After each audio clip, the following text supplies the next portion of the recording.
And I began to think about being at Middlebury and coming to Middlebury and arriving here. The sense of pride in the town was very visible. Middlebury was founded because the town of Middlebury and the town of Burlington were in competition for federal dollars in the late 18th century and to create a university, and Burlington won out for its federal dollars. And so the townspeople of Middlebury said, well, we'll just create our own. And so it's known as the town's college. Middlebury is a very local place, and it is. It became global in 1915. Remember what was happening in the world in 1915 when Lillian Stroibe decided we can't get to Germany right now, but we need that European language learning experience somewhere in the United States.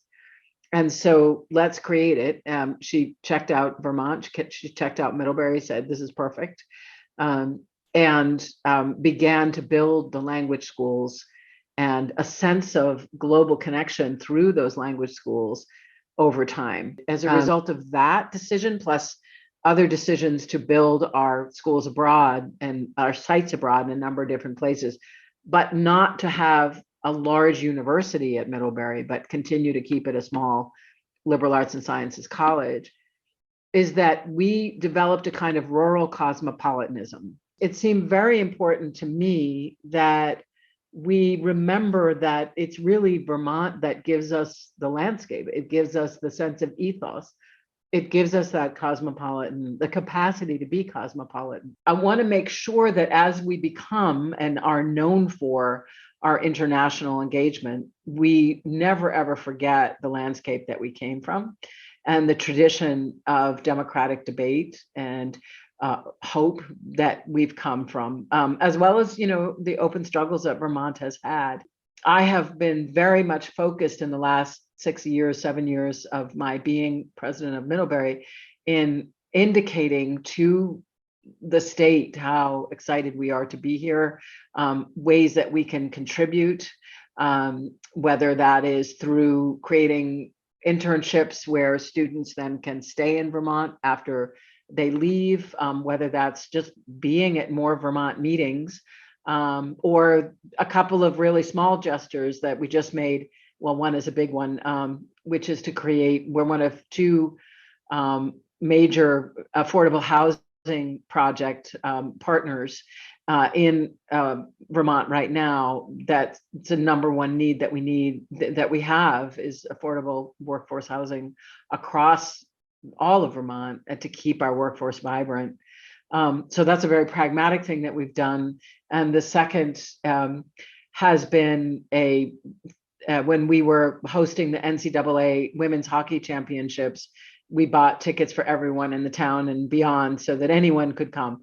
And, these are things that you do because they're the right thing to do. And then the public response is so warm and wonderful. You're like, oh, I guess that was a really good thing to do. Those are just two examples. There are many, many more of ways in which we are really trying to communicate how much we appreciate the traditions in Vermont, the landscape of Vermont, and the state of Vermont. I think I particularly, as a New Englander, have always wanted to be in Vermont and retire in Vermont. And so I was at Duke as the Dean of Arts and Sciences and quite happy there. And then, as a writer, as a person who loves learning and teaching languages, and as an administrator, it was almost impossible not to say yes to Middlebury because of the fit between who I am as a scholar in person and who this institution is, was, as the headhunter put it, so perfect that, you can't ignore that, and I couldn't. And so I came back to New England much earlier than I was expecting to. But in that process, I have absolutely fallen in love with being in Vermont. I am very clear that I am not a Vermonter and will die not being a Vermonter. That being said, being a huge fan and long-term Vermont resident, one of the questions I know that you asked, which I absolutely love, is, what do you love about being Vermont? What can Vermont teach the world? It has, the way I think about it is its traditions of local libraries. It's, if you go to any town in Vermont, you will see a beautifully well-kept local library. Some are, more spectacular than others, but at some point I want to take a summer and just do a set of photographic essays of those libraries. So that there's a sense of local debate and local deliberation and local education that is really powerful. And it's also a rural state that tries to be inclusive.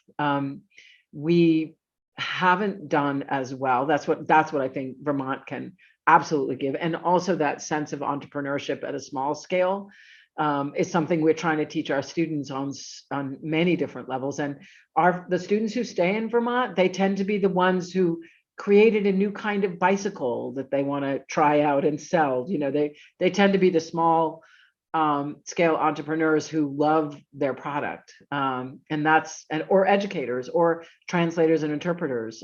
We've have a lot of those here as well, students who stay.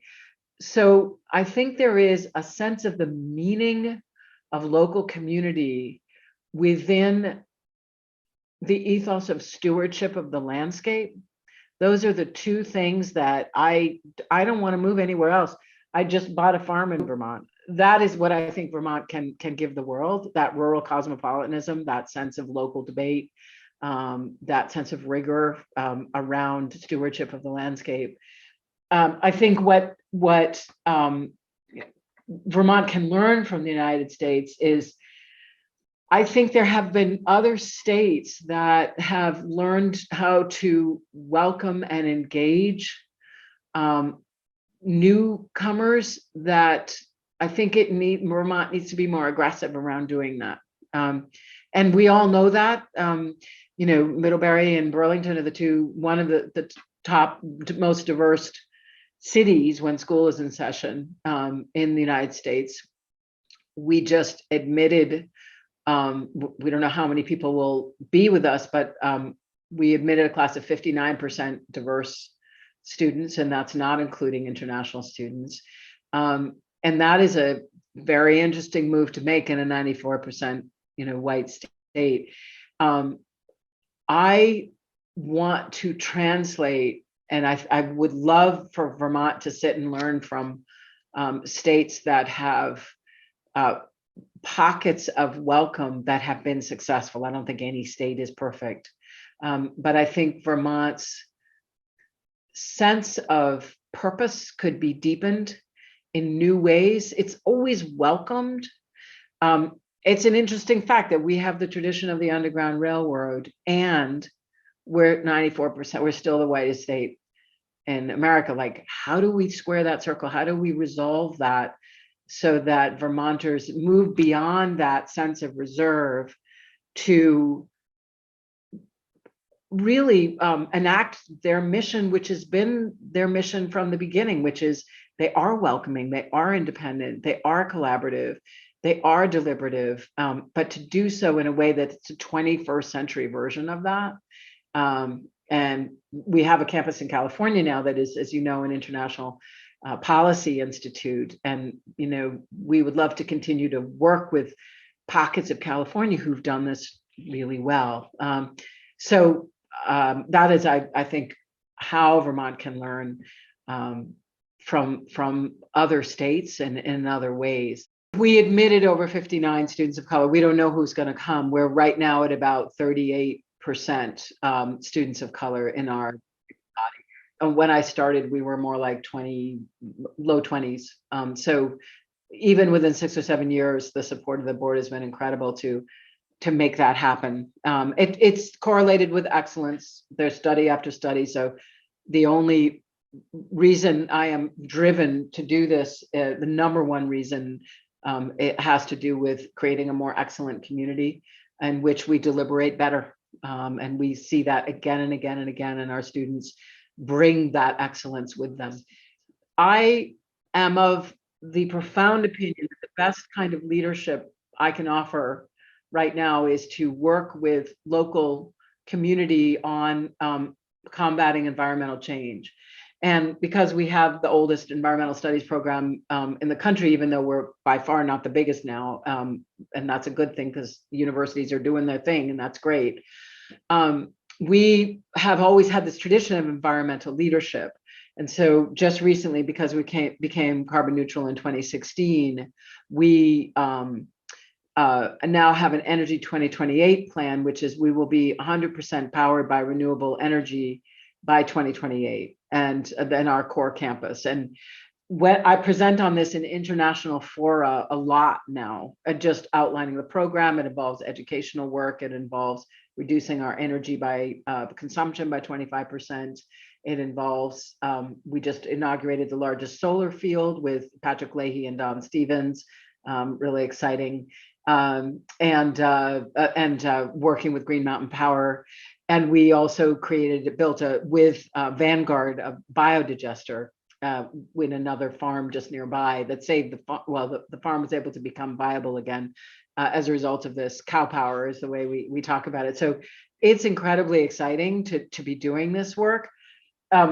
There is no way that we could be doing this work without Vermont with us. And we couldn't remain an environmental leader if we didn't have great relationships with the waste management and the utility companies and so on.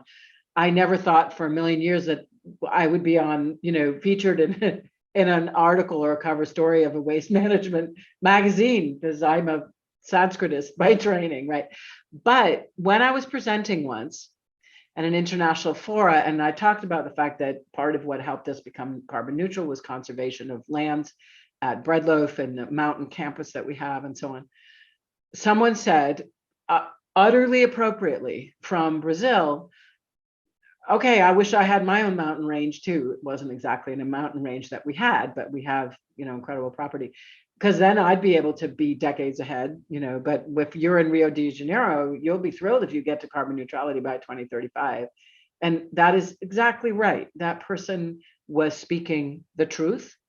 And my response was to say, given that we have the land and the privilege and the resources, if we weren't doing this, we would be not fulfilling our responsibility. In other words, I feel that rural colleges, which are, some people would say, America's great gift to culture, one of them anyway, that we need to use the rural resources that we have to develop models in collaboration with our local communities to combat climate change. And my next step after 2028, or the one that I'll hand to whoever comes after me, is I'd like us to become a microgrid for the community, because I think we can.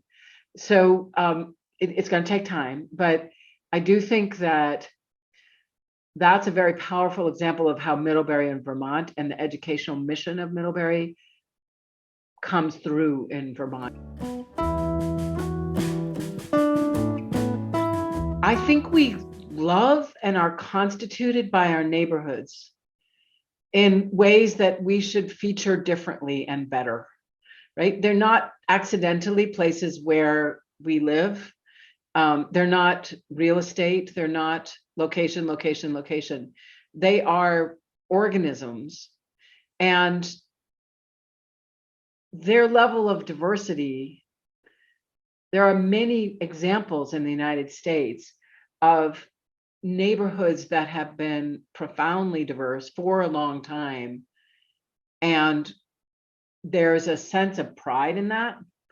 And there's a sense of a tradition of local solutions. The one thing that holds us together is our love of neighborhoods. And we can even tell history differently as a result of loving that neighborhood. And that's something that I think if we featured that more, we're still divided about the history of the United States. Those big histories are hard for us to tell. The questions of who gets appointed on the Supreme Court, what's wrong with Republicans, what's wrong with Democrats, those kinds of questions are not helpful questions for us anymore, although there might have been a time when we could have engaged them differently. But now I feel that if we went down to where do you love to live and why, um, with all of the challenges that that brings around housing inequity, around, the smaller neighborhoods in the United States becoming less diverse and so on, I still think that that small scale love of neighborhood is where we can embrace diversity differently, where we can ask different kinds of questions, and we can create non-episodic, profoundly pragmatic relationships that endure over time and inspire us over time. Um, and so that is what I also love about America. One of your questions was, what do you most admire about America? And I would say its willingness to work together for an ideal in a highly pragmatic way.